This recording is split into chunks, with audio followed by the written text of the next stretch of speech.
Enter into a mysterious world. Observe the beauty and exotic marine life in its natural habitat.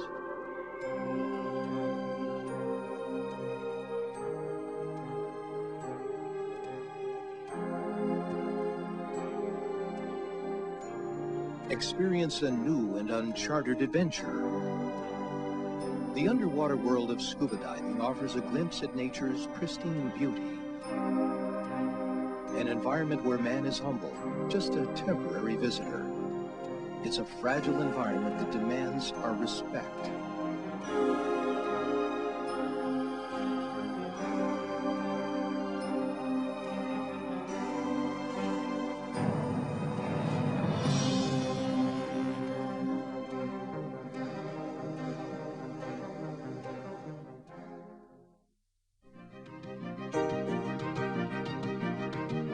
Located 20 miles off the coast of Southern California, Santa Catalina Island features some beautiful diving destinations. One of those opportunities is an open water shark dive with one of the most common species in California waters, the blue. We actually want to show people how beautiful and graceful the sharks are and want to give them appreciation towards those sharks because they're a very important link in the marine food web. What we do is we show you how sharks act in their true nature. In the wild, we do not put on chainmail suits and antagonize the sharks. That's not what we're about. We're about the education of sharks, how they act in the wild, and trying to protect them. Attracting sharks can take several hours. So once the boat nears its destination, the crew begins chumming the water by using a diet that is typical for this species of sharks. We're very careful on the chum that we select. It's basically chopped up fish, is all it is. We're careful that we buy it locally. We only use fish that is local to this environment. We're not going to the butcher shop and buying sides of beef or pig blood or anything like that. We only use chopped up fish, squid, usually mackerel.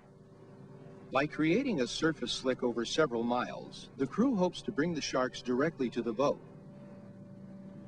Since blues are pelagic, this feeding behavior is instinctual rather than trained. The controversy on chumming has been that we're teaching sharks to come to the boat, to look to humans for food. These sharks that we're looking at, blues and makos that we're getting, are pelagic animals. They're not territorial to a reef system.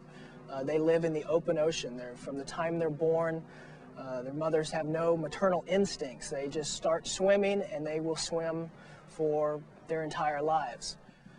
These sharks might not ever see a boat in their entire lives. They might never see a human. If they happen to run into us, we will probably be the only humans they ever see.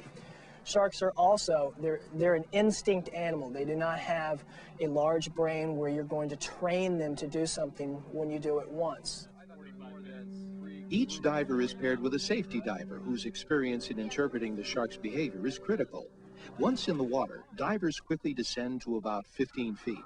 Since this is an open water dive, drop lines are available to assist in maintaining depth and position.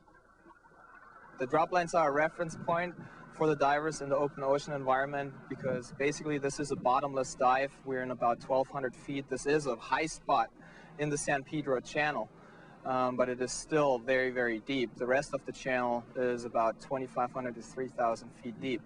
So we like to give the divers a reference point and also a line that they can hold on to in case they're exposed to stronger currents.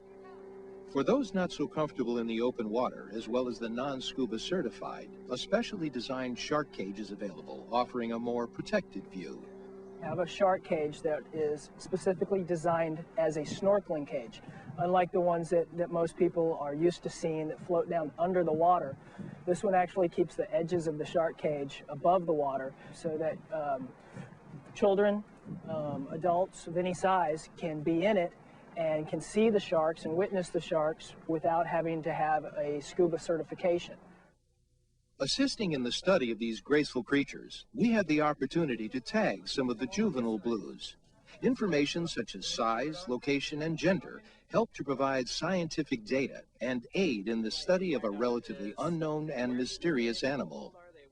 We bring the shark aboard by the means of using a barbless hook. So just in case we do have to cut the line or the shark gets tangled up and we have to cut the line, the hook will just rust right out or will fall right out and won't stay in the shark and it won't harm the shark. Which brings me to the tag.